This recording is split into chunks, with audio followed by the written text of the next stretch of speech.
the only male teacher in this entire godforsaken all-girls school. When the last guy, Jack Bauer, handed the keys over to me, he leaned in close, his breath smelling like decay. He left me with one sentence that hit harder than a hangover. "This place is heaven, kid. But it is also hell." Jack dropped that bomb and walked away without looking back. I stood there like an idiot in the parking lot, unable to process what the hell just happened. Honestly, ever since I got the job offer, I've been in a daze. I was a lackluster P major fresh out of college, drowning in student debt. I'd papered the city with resumes, but this place was the only one that didn't toss mine in the trash. It wasn't until I drove through the gates that I realized it was an all-girls academy. Why the hell would a girls' school need a male gym teacher? Even if they needed someone to teach squats and cardio, there are plenty of female coaches out there. It didn't add up. But the pay was insane. Plus, I got a private suite in the staff dorms. So employing the classic shut up and take the money strategy, I stopped asking questions. Upon arrival, the dean, Miss Sharon, told me to get the handover done with Jack, the outgoing coach. The first time I laid eyes on Jack, I almost shit myself. The guy was skeletal.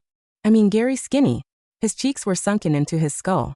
Massive dark circles under his eyes and lips so pale they looked dead. He was over 6 feet tall, but looked like a walking coat hanger. Just skin stretched tight over bone.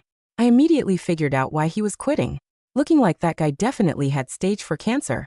Or was shooting up heroin in the locker room. Jack was cold as ice. Aside from the mandatory rundown of duties, didn't say a damn word. But I could feel his cloudy, dead eyes, tracking me every time I turned my back or bend over to sign a paper. It was creepy as hell. It made my skin crawl. After the handover, Jack gave me that one long, deep look. It was a weird mix of emotions: envy, bitterness and horror. This place. Then he shuffled away like a zombie. I shrugged off his cryptic bullshit. Looking at the state of him, his brain was probably fried from drugs. Anyway, crazy people say crazy things. I sat down at my new desk and stretched, feeling the leather chair pop. Despite the weirdness, I was stoked. My teaching career was starting. I opened the drawer to stash my gear and found an old file folder. At the bottom, Jack's personal file. I flipped it open and froze. Jack was the same age as me, 24. Looking at him just now, I would have bet my left nut he was pushing 40. I kept reading and my eyes narrowed. Jack's start date was Stay People. To the file was his intake photo. The guy in the picture was a stud. Thick eyebrows, bright smile, perfect white teeth. He was wearing a tight white tank top. Muscles baldino, tan glicenino. He looked like a men's health cover model. If I hadn't seen the file with my own eyes, I never would have believed that the bag of bones I just met was the same man in this photo. My pupil shrank to pinpoints. From hired to fired in just 30 days. What the hell happened? But to Jack in 1 month to turn a Greek god into a crackhead skeleton? And what did he mean by that? Parting shot? Before I could spiral into a panic attack, Miss Sharon, the dean, strutted in. "Let's move, Mr. Hayes. You've got the senior class for PE. The girls are waiting." She grabbed my arm and practically dragged me out. Feeling her hand on my bicep, I felt my face heat up. Miss Sharon was about 30 total MILF. She was thick in all the right places, and her tight pencil skirt left absolutely nothing to the imagination. Her curves were dangerous for a guy like me with zero game. Her touch was electric. Seeing me blush, she smirked. "Come on, Frank. We're all adults here. Why so stiff?" she teased, her voice dropping a notch. "If I make you blush this hard, you are going to pass out when you see the students." I looked away, embarrassed. But she had a point. In a school full of estrogen, if I couldn't keep my cool, I was screwed. On the way to the field, Miss Sharon gave me the rundown on Virtual Academy. Most of the students were orphans or from broken homes. The Virtue Trust built this place as a charity. No tuition, free room and board. Everything covered by the foundation. Hearing that, I actually felt touched. In this day and age, genuine charity is rare. She explained that it was a closed campus. Total lockdown. Unless it was a major holiday, nobody left. If a student or a teacher tried to sneak out, the punishment was severe. I glanced at the high concrete walls topped with razor wire. I remembered the excessive surveillance cameras and the stern-faced female security guards at the gate. It felt less like a school and more like a high-end prison. "Miss Sharon," I asked, "what exactly is the punishment for trying to leave?" She went silent. The air got heavy. She looked at me, her eyes dark, and didn't give me a straight answer. "Just don't break the rules, Frank. Trust me." For a split second, I saw raw fear in her eyes. It was gone as fast as it appeared, like a trick of the light. She stopped and pushed open a set of double doors. We're here. When I saw what was behind those doors, my brain short-circuited. The doors opened to the indoor gymnasium. A wave of chirping voices hit me instantly. In the center of the court, dozens of girls were stretching and chatting. They were all wearing skin-tight white tees and barely their gym shorts. As the door opened, 50 pairs of eyes turned to me. It was a sea of white thighs and bouncing curves. My breathing hitched. Sharon clapped her hands. Line up, ladies. The girls scrambled into a neat formation. She pulled me in front of the squad. This is your new PE instructor, Mr. Hayes, Frank Hayes. Dozens of gazes locked onto me. Their voices sugary sweet and dripping with something else. Echoed in the gym. Good morning, Mr. Hayes. I felt like fresh meat in a lion's den. I stuttered Hi everyone. The girls giggled, hands covering their mouths. Miss Sharon patted my shoulder, giving me a look that said, good luck. Enjoy your time teaching, Frank. As soon as she left, the atmosphere changed. The girls got bolder. I had changed into a tank top and shorts for the class. I could feel their eyes, hot, hungry, scanning my exposed skin. My arm. It felt like they weren't looking at a teacher, but at a product on a shelf. A meal. Shaking it off. I tried to be professional. This was my first class. I couldn't screw it up. I took a deep breath and ordered them to spread out for warm UPS. These girls were fit, athletic, and fast learners. Watching them move, the dry lump in my throat wouldn't go away. Every single girl in this gym had a body that defied logic. Their skin was glowing pale and flushed with exertion. Their figures were hourglass perfection. Tits out, waist snatched. Asses fat. Not a single ounce of ugliness. They were barely 18, but they had the bodies of experienced porn stars. One or two prodigies I could understand, but all of them 24 perfectionists. Was this class hand-picked? It seemed impossible before I could think too hard. Warm-up was over. I decided to run a 3-legged race. Good for coordination, teamwork, and burning energy. I paired them up. Suddenly a girl stepped forward. Mr. Hayes, I am Crystal, the class rep. Crystal had a cute round face, innocent as a button, but below the neck she was built like a brick house. A goddess body coupled with a baby face. Deadly combo. She walked right up to me, grabbing my arm and pressing it against her chest. Mr. Hayes, we've never played this game before. She purred. Why don't you demonstrate it with me? Show the girls how it is done. I hesitated, then nodded, demonstrating Bill's report right. I let Crystal stand next to me. I grabbed the strap and tied my left ankle to a right one. She pressed her side firmly against mine. I saw a smirk of victory on her face around us. The other girls looked jealous, angry even. Like I said, I am an average-looking guy. I am not conceited enough to think my face launched 1,000 ships. Why were they glaring at her like she stole their lunch? But feeling her soft curves against me, my ego inflated a bit. We started walking. Crystal smelled incredible. It wasn't just shampoo. It was a deep, sweet aroma that drilled straight into my brain. It was intoxicating. Suddenly, Crystal tripped. He yelped, grabbing my arm, dragging me down with her. I landed hard on top of her, soft, yielding, warm. That scent exploded in my nose, overwhelming my senses. I feel every inch of her beneath me. My face was buried inches from her cleavage. My breath came out in ragged gasps. My temples throbbed. A voice in my head screamed, take her. Do it right here. I bit my tongue so hard I tasted metallic blood. It snapped me out of the trance. I realized my hand was gripping her waist, fingers digging in. I scrambled up like the floor was lava. Holy shit. First class and I am dry humping a student. I'm going to get fired. I am going to jail.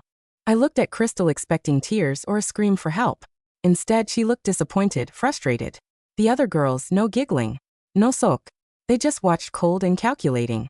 I don't know how I survived the rest of that class. When the bell rang, I fled the gym like the building was on fire. Back in my office, I slumped against the door and tried to catch my breath. My hands were shaking. The rational part of my brain was screaming that something was fundamentally wrong with this place, but another part, a darker part that I didn't want to acknowledge, was replaying the feeling of Crystal's body pressed against mine. I splashed cold water on my face in the small bathroom attached to my office. The mirror showed a man whose eyes were slightly too wide, whose face was flushed. I looked like I'd just run a marathon. It had only been one class. Jack's skeletal face flashed in my mind. 30 days. That's all it took. I needed answers. I pulled out my phone to search for information about Virtue Academy, but there was no signal. I tried the desktop computer, typing the school's name into the search engine. The results were sparse, just a basic website with generic photos that could have been stock images, and a few mentions in charitable foundation reports. Nothing about former teachers. Nothing about Jack Bauer. It was like the place existed in a void. A knock at the door made me jump. "Come in," I called, trying to sound normal. The door opened to reveal a woman I hadn't met before.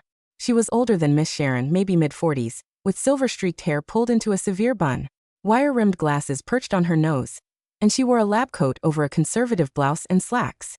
"Mr. Hayes? I'm Dr. Winters, the school physician." Her voice was crisp, professional. "All new staff members are required to have a health evaluation within their first week. I have an opening now if you're available." I didn't really have a choice. "Sure, lead the way." The medical wing was in the basement level, accessible only by a key card that Dr. Winters swiped at multiple checkpoints. The fluorescent lights buzzed overhead, casting everything in a sterile white glow. We passed several locked doors with frosted glass windows. Behind one, I could have sworn I heard someone crying. "Is that a student?" I asked, slowing my pace. Dr. Winters didn't even glance at the door. "Routine examination. Nothing to concern yourself with, Mr. Hayes." The examination room was standard: medical bed with crinkly paper, cabinets filled with supplies, the antiseptic smell that all doctors' offices have. But there was something else underneath it, that same sweet scent from the gymnasium, fainter but unmistakable. Dr. Winters took my vitals efficiently. Blood pressure, temperature, heart rate. She drew blood, explaining it was for a comprehensive panel. Then she pulled out a small vial filled with clear liquid. "This is a vitamin supplement. All staff members take it daily. The foundation is very particular about maintaining health standards." She loaded it into a syringe. I eyed the needle warily. "What kind of vitamins?" "B-complex, vitamin D, some proprietary immune boosters. The trust spares no expense on staff wellness." She tapped the syringe, clearing air bubbles. Something in my gut twisted. "I'd like to see the ingredient list first." Dr. Winters's professional smile tightened. "Mr. Hayes, this is non-negotiable. It's in your contract. All staff members must maintain the health regimen." I don't remember signing anything about mandatory injections. Section 7, subsection 4. Health and wellness compliance. She set the syringe down on the tray with a sharp click. "If you refuse, you'll be in violation of your employment agreement. That means immediate termination and forfeiture of your signing bonus. You'd also be liable for the full cost of your housing for the remainder of the academic year." The numbers flashed in my head. I'd already spent part of that signing bonus paying off credit cards. I couldn't afford to lose this job, not this quickly. But every instinct I had was screaming not to let whatever was in that syringe enter my body. "Can I think about it? Maybe review my contract again?" Dr. Winters's eyes went cold behind her glasses. "You have until tomorrow morning. But Mr. Hayes, I strongly suggest you comply. The previous PE teacher learned the hard way that bucking the system here has consequences." "What happened to Jack?" "He made poor choices. He fought against what was best for him." She stood, gathering her instruments. "I'll expect you here at 8 a.m. tomorrow for your injection. Don't be late." After she left, I sat on the examination table, my mind racing. The pattern was becoming clear, even if I didn't understand the full picture yet. Jack had been here 30 days. He'd looked like death warmed over. Dr. Winters had just implied he'd refused something, fought back somehow. I needed to find Jack. I needed to know what he knew. That night, I barely slept. Every sound in the staff dormitory seemed amplified. Footsteps in the hallway. The whisper of voices. Around 2 a.m., I could have sworn I heard scratching at my door, but when I looked through the peephole, the hallway was empty. The next morning, I didn't go to Dr. Winters. Instead, I went to find Miss Sharon. Her office was on the top floor of the administrative building, a corner suite with large windows overlooking the courtyard where students were having their morning break. She looked up from her paperwork, surprise flickering across her face. "Frank, you're not scheduled to see me today. I need to talk to you about the health requirements. Dr. Winters wants me to take some kind of injection, but she won't tell me what's in it." Miss Sharon's expression shifted, becoming unreadable. She stood, walking to the window with her back to me. "The vitamin regimen is mandatory for all staff. It helps you adjust to the unique environment here." "Adjust how?" She was silent for a long moment, her reflection in the glass showing a woman who looked suddenly tired, older. "Have you noticed anything unusual about the students, Frank? You mean besides the fact that they all look like they stepped out of a magazine? That they smell like something that makes my brain shut off? That they look at me like I'm food? Then you understand why the vitamins are necessary." She turned to face me, and there was genuine concern in her eyes. "This school, the Virtue Trust, has been conducting specialized programs here. The students undergo certain enhancements as part of their education. Hormonal, pheromonal. It's meant to give them advantages in life after they leave here. My blood ran cold. They're experimenting on orphans? They're giving them gifts, Miss Sharon corrected, but her voice lacked conviction. The ability to influence people, to succeed in ways ordinary women can't. But there are side effects. The pheromones they emit, especially in concentrated groups, can have powerful effects on men. The vitamins help you build resistance. Without them, I end up like Jack. She nodded slowly. The human body can only withstand so much exposure before it begins to break down. The constant arousal, the inability to sleep properly, the psychological strain of resisting what every fiber of your being is screaming at you to do. Jack refused the vitamins. He thought he could tough it out. By the end, he could barely function. Why didn't anyone tell me this up front? Would you have taken the job if we had? She had a point. The trust is very particular about their male staff members. They need someone to interact with the students, to help them practice their abilities in controlled settings. But they also need that person to maintain boundaries. The vitamins help with that. They're not perfect, but they're better than the alternative. I thought about Crystal pressed against me, about the overwhelming urge to throw away every moral boundary I had. I thought about doing that every day, multiple times a day, for an entire academic year. What's really in the injection? Hormone suppressors, mainly testosterone blockers. Some anti-anxiety medication. A mild sedative that doesn't affect your motor function. Things to keep your body from responding so violently to their pheromones. You're talking about chemical castration. Temporary and partial. It wears off if you stop taking it. Jack is back to normal now, physically at least. Psychologically. She shook her head. The trust takes care of former staff members. He's in a facility getting treatment. I felt sick. This whole place was a nightmare dressed up as a charity. I could report this. Call the police, the media, someone. Miss Sharon laughed, but there was no humor in it. With what evidence? The trust has friends in very high places. The students are here voluntarily, their guardians signed releases. Any complaints would disappear and you. She met my eyes. You'd disappear too. Into a legal nightmare at minimum. The trust doesn't tolerate whistleblowers. So I'm trapped. Take the injections and become a zombie, or refuse and have my life destroyed. There is a third option. Miss Sharon walked back to her desk, pulling out a folder. The academic year is 10 months. If you can make it to the end, the trust pays out a completion bonus that's substantial. Enough to pay off your debts and set yourself up somewhere new. Several male teachers have managed it with the help of the vitamin regimen. They leave wealthy and whole. She slid the folder across the desk. I opened it to see a contract amendment with a number that made my eyes water. $500,000. For 10 months of work. The injections make it manageable, Miss Sharon continued. You'll feel less aggressive, less sexual. But you'll still be functional, still yourself. It's not ideal, but it's survivable. And at the end you walk away set for life. I stared at the number. 6 figures that could change everything. But at what cost? I need time to think. You have until tomorrow morning. After that, Dr. Winters reports to the trust board, and they'll make the decision for you. Miss Sharon's expression softened slightly. For what it's worth, Frank, I do like you. You seem like a decent guy. Take the deal. Survive this. It's better than the alternatives. I left her office with my head spinning. Back in my quarters, I paced the small space like a caged animal. Part of me wanted to run, to grab my car keys and blow through the security gate.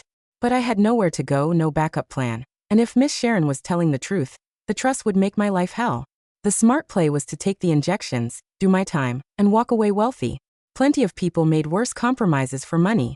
This was just a job, just 10 months. I could survive 10 months of anything. But another part of me, the part that had dragged me through college despite having no money and no connections, the part that had always fought back against being controlled, rebelled against the idea of letting anyone pump me full of chemicals to make me more compliant. I thought about Jack's warning. Heaven and hell. He'd been right. That night, I made my decision. I'd take the injections, but I'd document everything.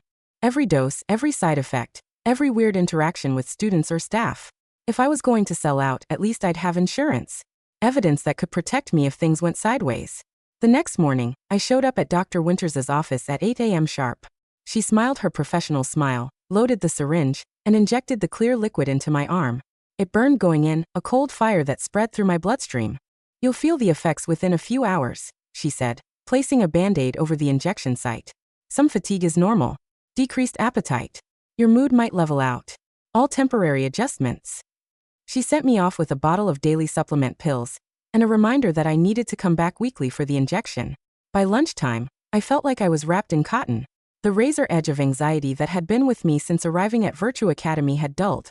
When I passed groups of students in the hallway, I noticed them, registered their attractiveness, but the desperate, clawing need was muted. It was there, but manageable. My second PE class that afternoon was with juniors. They were just as artificially perfect as the seniors, but with the medication coursing through my system, I could actually teach. I ran them through drills, corrected their form, acted like a normal teacher. They still stared, still found excuses to touch my arm or brush against me, but I could handle it now. Crystal was in my last period class again. She approached me as the other students were leaving, that same calculated innocence on her face. "Mr. Hayes, you seem different today. More relaxed." She tilted her head, studying me like I was a lab specimen. Did something change? I kept my expression neutral. Just getting more comfortable with the job. That's all. That's good. But her eyes narrowed slightly. "We want you to be comfortable here. We want you to stay." The way she said it sent a chill through me despite the medication. I plan to. I signed a contract. Contracts can be broken, Mr. Hayes. Jack broke his. She stepped closer, and even through the chemical buffer, I could smell that sweet, drugging scent. "We like you better than Jack. You're stronger. We hope you'll last longer." Before I could respond, she walked away, leaving me standing in the empty gymnasium with the distinct impression that I'd just been evaluated and judged. The weeks blurred together after that. I fell into a routine: morning injection of pills, classes throughout the day, evening documentation in my private journal that I kept hidden in my room. The medication kept me functional, but I noticed changes. Colors seemed less vibrant. Food tasted bland. Music that I used to love sounded flat and distant. I was becoming numb, and I wasn't sure if that was better or worse than the alternative. During my fourth week, something happened that shattered my carefully maintained equilibrium. I was grading papers in my office when I heard shouting from the dormitory wing. Against my better judgment, I went to investigate. A girl I recognized from my sophomore class, Madison, was being restrained by 2 security guards. Her face was blotchy with tears, mascara running in dark streams down her cheeks. She was screaming, thrashing against their hold. "I don't want to. Please, I don't want to do it again. It hurts." Miss Sharon appeared, her face a mask of professional concern. "Madison, calm down. You know this is part of your program. You agreed to the enhancements." I was 14. I didn't understand what I was agreeing to. Madison's voice cracked. "Please, Miss Sharon, no more treatments. I can't take it anymore." One of the guards, a severe woman with gray-streaked hair pulled back so tight it looked painful, pressed something against Madison's neck. There was a soft hiss, and the girl's struggles weakened. Her eyes went glassy, unfocused. "Take her to medical," Miss Sharon ordered. She finally noticed me standing there. "Mr. Hayes, this doesn't concern you. What are you doing to her?" "Helping her through a difficult moment. The enhancement process can be emotionally taxing for some students. Madison has anxiety issues that complicate her treatments, but Dr. Winters knows how to manage her condition." I watched them drag Madison away, her feet barely supporting her weight. She said she didn't want it. That it hurts. Change always hurts, Frank. But it's necessary for their future success. Miss Sharon touched my arm, and even through my long-sleeve shirt, her skin felt feverishly hot. "I know this is disturbing to witness, but these girls have nowhere else to go. No families, no resources. The trust gives them a future. Sometimes that future requires difficult choices. Choices they're making at 14? Better than the alternatives they faced." Her grip on my arm tightened. "You can't save them, Frank. Don't try. Just do your job, take your medication, and collect your bonus. That's the only way to survive this place with your conscience and your bank account intact." She walked away, leaving me with the ghost of Madison's screams echoing in my head. That night, I stopped taking the pills. I kept showing up for the weekly injections so Dr. Winters wouldn't flag me, but I flushed the daily supplements down the toilet. It was stupid and reckless, but I needed to think clearly. I needed to feel something other than the muffled gray numbness the medication provided. The change was gradual at first. Colors seemed brighter, emotions sharper, and the pull I felt toward the students intensified day by day as the drugs worked their way out of my system. By the end of the 6th week, I was barely holding it together. Every class was torture. Crystal and her friends seemed to sense the change in me, and they escalated their behavior. Lingering touches. Suggestive comments delivered with wide-eyed innocence. Bending over in front of me to tie their shoes, stretching in ways that left nothing to the imagination. I started losing weight like Jack had. Sleep became impossible. I'd lie awake at night, my body on fire with need. my mind replaying every interaction with the students in excruciating detail. I knew I was on the same path Jack had walked. I was breaking down, bit by bit, day by day. But I couldn't go back on the medication. Not after seeing what they did to Madison. Not while knowing that my compliance made me part of this system. During the 7th week, Crystal cornered me after class. The other students had left, and we were alone in the equipment room where I'd gone to store the gym supplies. "You stopped taking your medicine, didn't you, Mr. Hayes?" She closed the door behind her with a soft click. My throat went dry. "I don't know what you're talking about." "Please. We can smell it on you. The change." She walked closer, and the scent of her hit me like a physical blow. My back pressed against the equipment shelves. "You smell different now. More responsive. It's intoxicating." "Crystal, you need to leave. This isn't appropriate." "Appropriate?" She laughed, and it was nothing like the girlish giggles I'd heard in class. This was knowing adult. "Do you know what they did to us, Mr. Hayes? The treatments Dr. Winters gives us? They alter our pheromones, our hormones. They make us irresistible to men. They also make us desperately crave male attention, male energy. We're designed to seduce, to drain." Drain? Jack figured it out toward the end. "The treatments don't just make us attractive. They make us need men in a very specific way. The trust, they're not preparing us for normal careers. They're creating escorts, mistresses, honey traps. High-end assets for very rich, very powerful people." My stomach dropped. "That's insane. That's illegal." "Is it? We're all over 18 by the time we graduate. The contracts our guardians signed give the trust permission to educate us however they see fit. And technically, they are educating us. We learn languages, etiquette, psychology. We're being turned into the perfect companions for men who can afford us. You can't possibly want this." Crystal's expression shifted, and for just a moment, I saw real pain beneath the practiced seduction. "Want doesn't matter, Mr. Hayes. This is what we are now. The treatments are irreversible after a certain point. Our bodies literally need male contact to function properly. Without it, we get sick. Weak. Some girls have died."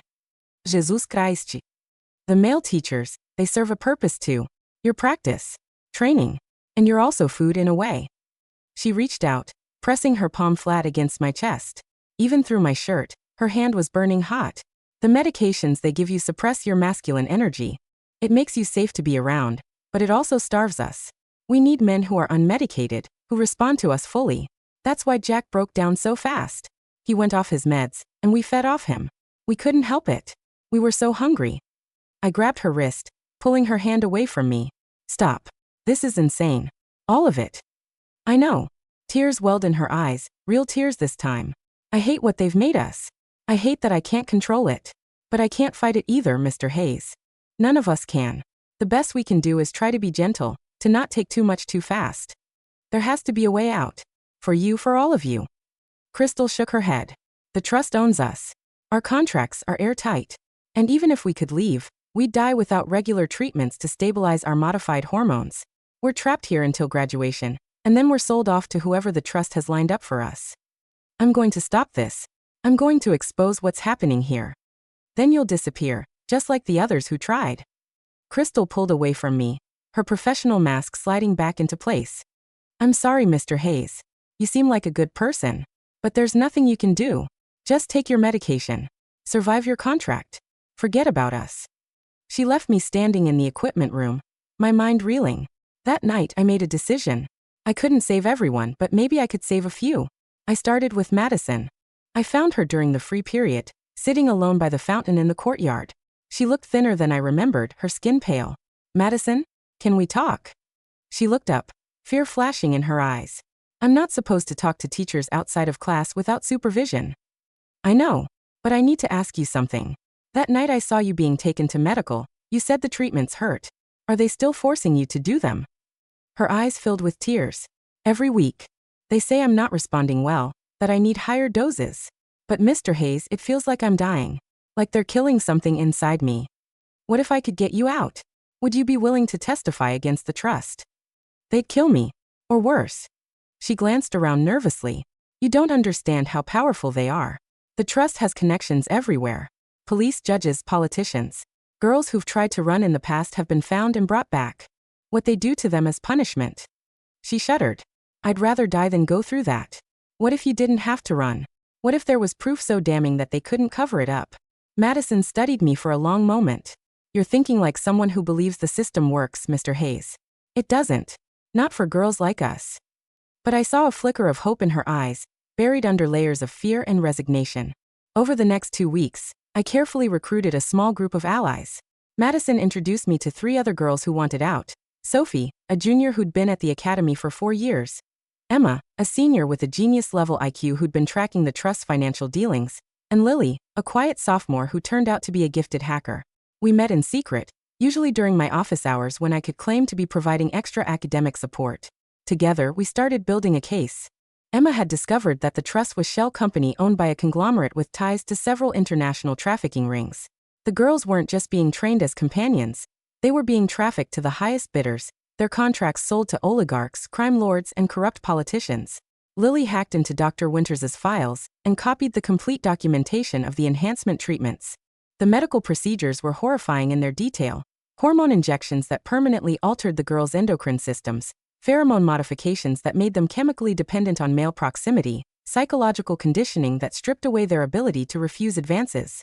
It was systematic abuse dressed up as education. Sophie contributed something even more valuable: names. She'd kept a journal of every guest who'd visited the academy over the past 3 years. Wealthy men who came under the guise of trust board members or philanthropic donors, but who really came to preview the merchandise, to select which girls they wanted to purchase upon graduation. We had evidence. We had testimony. Now we needed a way to get it out without being caught. The problem was the academy's isolation.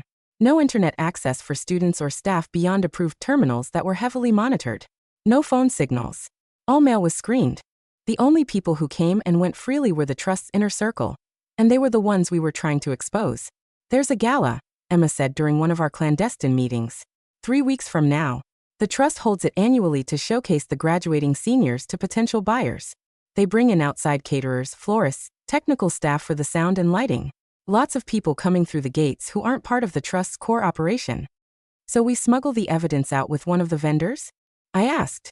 Too risky. They'll search any packages leaving the premises. Lily chewed her bottom lip, thinking. But they won't search people as thoroughly, especially if those people are expected to carry equipment. What if we embedded the data in something they'd naturally take with them? It took us another week to work out the details, but we finally had a plan. Lily would encode all our evidence onto a micro SD card and hide it inside a camera that belonged to the photography company hired for the gala.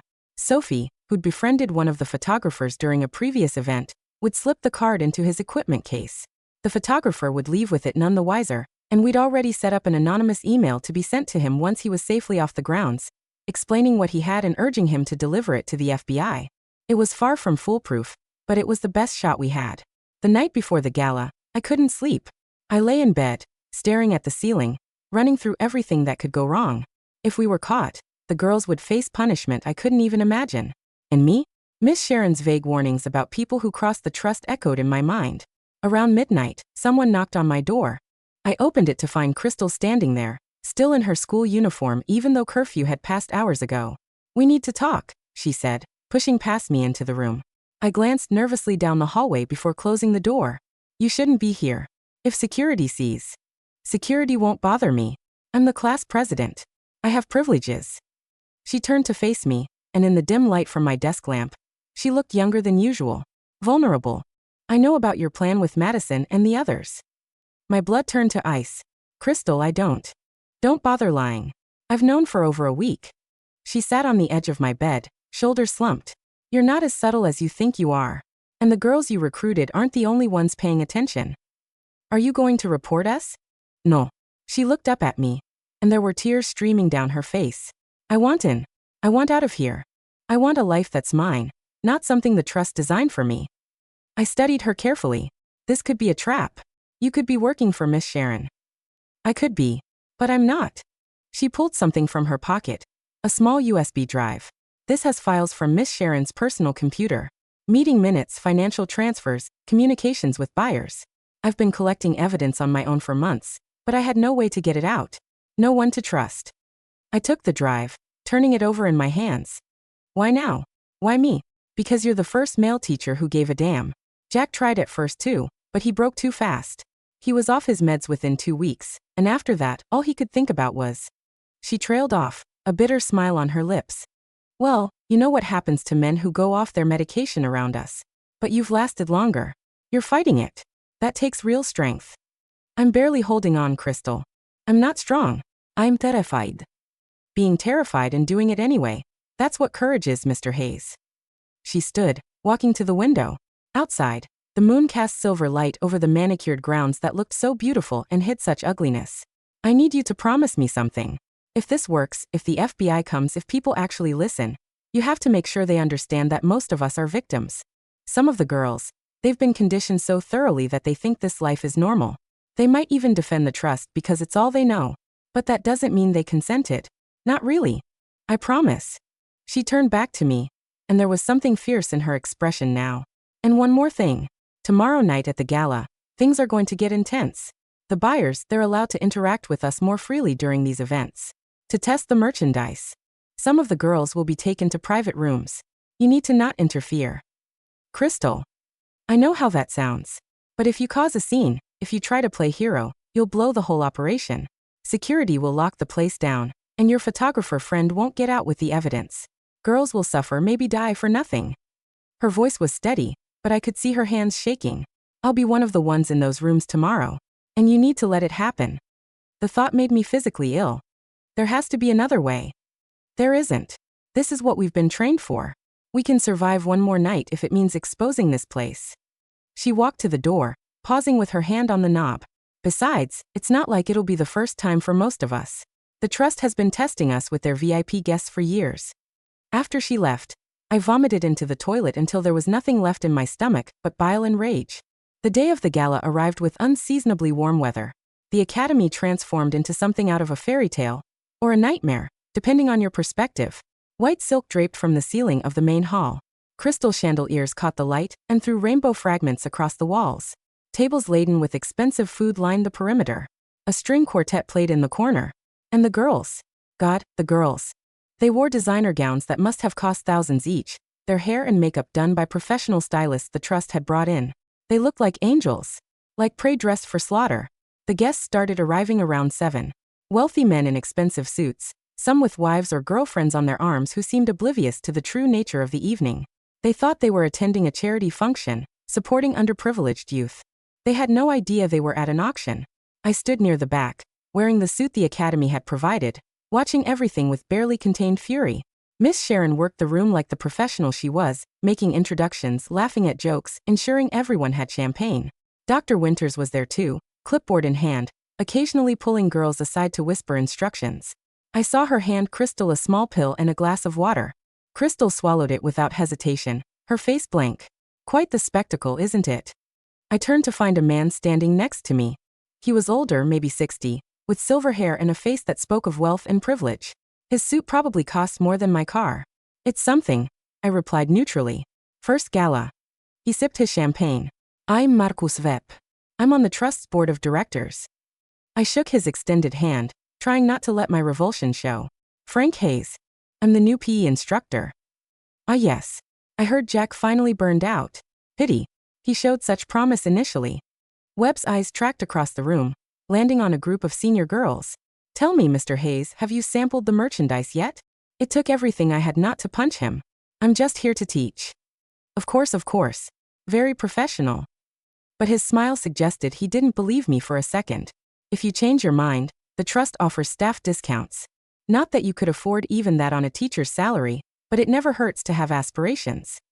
He walked away, leaving me shaking with suppressed rage. Around 9, I spotted Sophie talking to a young man with camera equipment. She laughed at something he said, touching his arm lightly, her body language flirtatious but her eyes sharp and focused.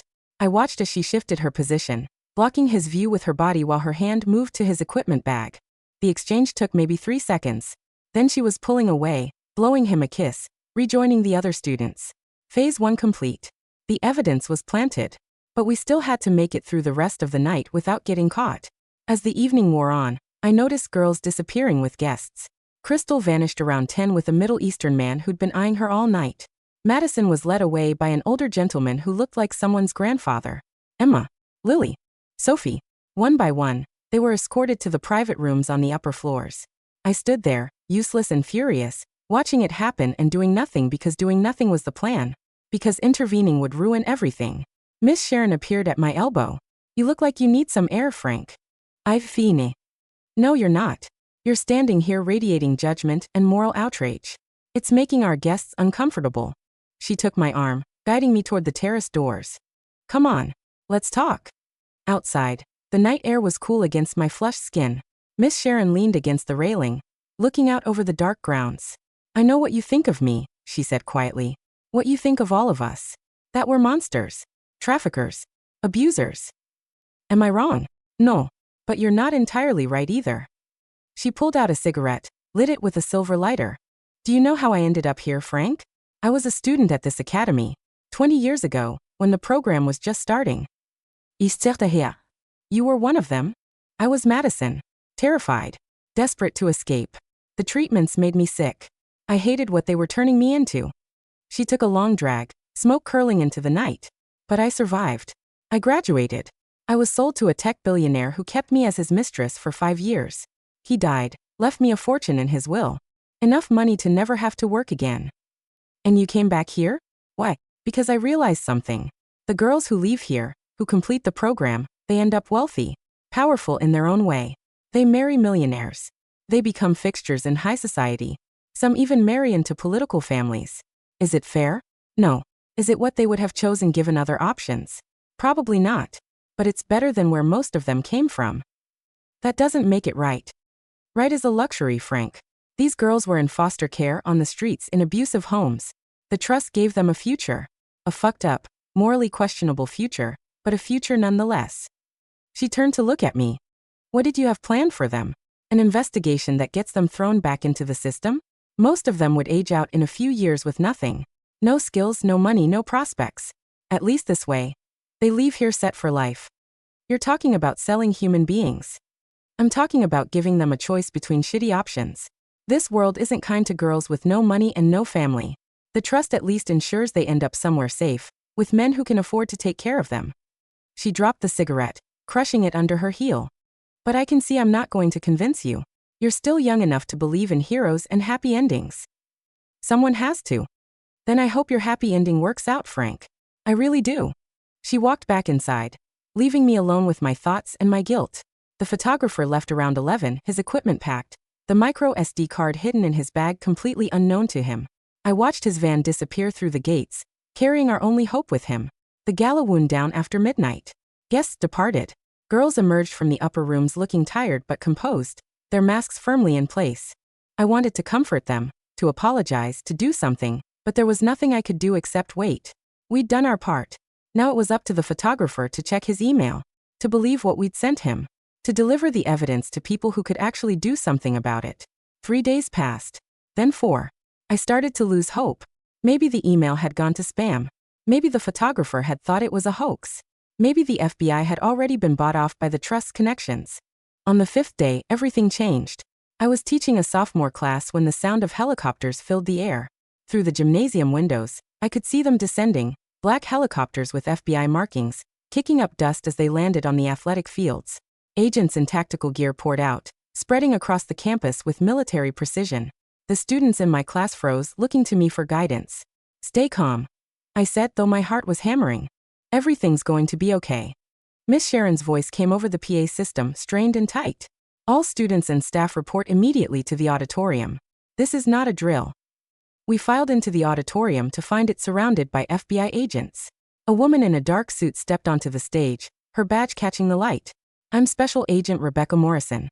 We have warrants for the arrest of several individuals associated with the Virtue Trust, as well as warrants to search these premises. All students are to be processed as potential victims of human trafficking. Medical teams are standing by to provide evaluations and treatment. Chaos erupted. Some girls started crying. Others looked relieved. A few looked angry, their Stockholm syndrome so complete that they saw this as an attack rather than a rescue. I saw Dr. Winters trying to slip out a side exit, only to be intercepted by 2 agents. Miss Sharon stood on the stage, her face pale but composed, already surrounded by federal agents. Crystal appeared at my side, grabbing my hand. It worked. You actually did it. We did it, I corrected. All of us. Over the next several hours, the academy was systematically dismantled. Students were interviewed, examined, processed. The ones who wanted to testify against the trust were separated and given FBI protection. The ones too traumatized or conditioned were referred to specialized deprogramming facilities. Marcus Webb and 11 other trust board members were arrested at various locations across the country, caught in a coordinated sweep. The evidence we'd gathered, combined with what federal investigators found on site, was overwhelming. I gave my statement to Special Agent Morrison, walking her through everything I'd witnessed and documented. She listened with a grim expression, occasionally stopping to ask clarifying questions. "You took a significant risk, Mr. Hayes," she said when I finished. "If this had gone wrong, the trust would have destroyed you." I couldn't let it keep happening. Not once I knew the truth. "The truth is, you saved a lot of lives today. These girls, they'll need years of therapy. Some may never fully recover, but they have a chance now. That's more than they had before." She stood, offering her hand. "Thank you for your courage. The Bureau will be in touch if we need additional testimony." As she walked away, Crystal appeared again. She'd changed out of her uniform into jeans and a sweater provided by Victim Services. She looked younger somehow, more like an actual teenager than the calculating seductress the Academy had trained her to be. "What happens now?" she asked. "For you? The FBI will place you with a specialized foster care program. You'll get medical treatment to reverse as much of the enhancement process as possible. Therapy. Education, real education this time. A chance to decide who you want to be. And for you, I hadn't thought that far ahead. My contract with the Academy was obviously void now. My connection to the place would probably make finding another teaching job difficult. But I'd also accumulated some savings from the brief time I'd been paid obscenely well to work in hell. I don't know yet, but I'll figure it out." Crystal hugged me suddenly, fiercely. "Thank you for seeing us as people. For caring enough to fight." Over her shoulder, I saw Madison, Sophie, Emma, and Lily being led to waiting vehicles by victim advocates. They each looked back at me, and I saw the same expression on all their faces. Gratitude. Hope. Fear about the uncertain future, but hope that it could be better than the past.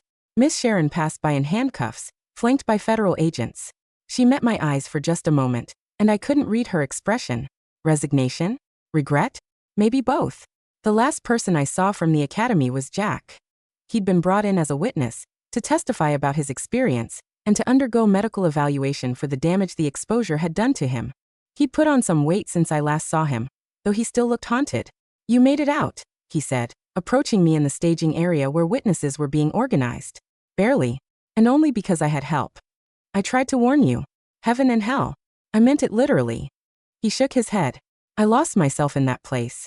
Let the pheromones fry my brain because I was too proud to take the medication. Too stubborn to admit I couldn't handle it. By the end, I was practically an animal. But you're here now. You survived. Physically, mentally, I'm still recovering. Therapy helps." He glanced around at the organized chaos of the FBI operation. "I heard you're the one who got the evidence out. That took balls, man. Bigger balls than I had. I had people depending on me. That made it easier to push through the fear." We stood in silence for a moment, two men who'd walked through the same hell, and somehow made it to the other side. "What will you do now?" Jack asked. "Start over, I guess. Find a new job. Try to put this behind me." "Good luck with that. This kind of thing, it stays with you." He pulled out a business card, handing it to me. "Support group for survivors of trafficking situations. We meet Thursdays. You might not think you need it now, but trust me, the nightmares will come. It helps to talk to people who understand." I pocketed the card. "Thanks. I'll think about it." Jack nodded and walked away, leaving me standing in the ruins of Virtue Academy. Epilogue 6 months later. The trial of the Virtue Trust board members became national news. Every sordid detail of the trafficking operation was exposed in court. Public outrage was swift and fierce. Calls for reform of the foster care system echoed through Congress. New laws were proposed to protect vulnerable children from organizations masquerading as charitable foundations. Crystal testified, as did Madison, Sophie, and 18 other former students. Their bravery in facing their abusers in court inspired dozens of other victims from previous years to come forward. The scope of the trust's operations turned out to be even larger than we'd initially discovered, with satellite programs in 3 other states. All board members were convicted. Marcus Webb received a 40-year sentence. Dr. Winters got 35. Miss Sharon, who cooperated with investigators and provided additional evidence, received 15 years with the possibility of parole after 10. The girls were placed in specialized recovery programs. Many struggled with the physical and psychological aftermath of their enhancements. Some of the hormonal changes were permanent, requiring lifelong medical management. But they were free. They had choices now. I kept in touch with Crystal, Madison, and the others through email and occasional visits. Crystal was attending community college, studying social work. She wanted to help other trafficking victims. Madison had discovered a talent for painting and was working through her trauma by creating haunting, beautiful art. Sophie was in therapy but making progress. Emma was using her intelligence to work with the FBI on tracking down other trafficking rings. Lily had been hired as a consultant for a cybersecurity firm. They were building new lives brick by brick. As for me, I found work at a public high school in a different state. The pay was terrible compared to what the academy had offered, but the students were normal teenagers dealing with normal teenage problems. No peromones. No hidden agendas. No sinister trust pulling strings behind the scenes. I attended Jack's support group, and it helped more than I wanted to admit. Talking to other people who'd been exploited by the trust, who'd witnessed things that would haunt them forever, made the burden easier to carry. On the anniversary of the FBI raid, I received a package in the mail. Inside was a photo of all the girls from my PE class, taken at a reunion gathering organized by Victim Services. They were smiling, genuinely smiling, dressed in normal clothes and looking like the young women they should have always been allowed to be. On the back, Crystal had written, "Thank you for giving us our lives back. You'll always be our hero, even if you don't think you are. With love and gratitude, your students." I put the photo on my desk at school, where I could see it every day. A reminder that sometimes, even in the darkest situations, ordinary people could make a difference. That standing up against evil was terrifying and costly, but necessary. The Virtue Academy was shut down permanently, the building seized as evidence and eventually demolished. Where it once stood, a memorial garden was planted, dedicated to all the victims of trafficking. A plaque bore the names of girls who hadn't survived, who died during treatments or from complications of the enhancements. I visited once, standing among the flowers and reading the names. Too many names. But I also thought about the ones who lived, who escaped, who got their chance at a real future. Heaven and hell, Jack had said. He was right. But in the end, heaven won. Not because the world was fair or just. Not because good always triumphed over evil. But because a few people decided that the girls trapped in that nightmare were worth fighting for. Worth risking everything for. And that, I realized, was the only kind of heroism that mattered. The choice to care when it would be easier not to. The decision to act when staying silent would be safer. The courage to fight even when victory seemed impossible. I went back to my car, back to my normal life, carrying the weight of what I'd seen but also the lightness of knowing I'd done the right thing. 6 months ago, I'd been a broke, desperate graduate taking a job that seemed too good to be true. Now I was a teacher with modest pay and a quiet life. But I'd also helped expose one of the largest trafficking operations in the country. I'd given dozens of girls their freedom. And that was worth more than any paycheck the Virtue Trust could have ever offered. As I drove away from the memorial garden, my phone buzzed with a text from Crystal. "Coffee next week? I want to tell you about the scholarship I got. Things are finally starting to feel real, like I have an actual future." I smiled and texted back. "Absolutely. I'm proud of you." The road ahead was uncertain for all of us. But it was ours to choose. And that made all the difference.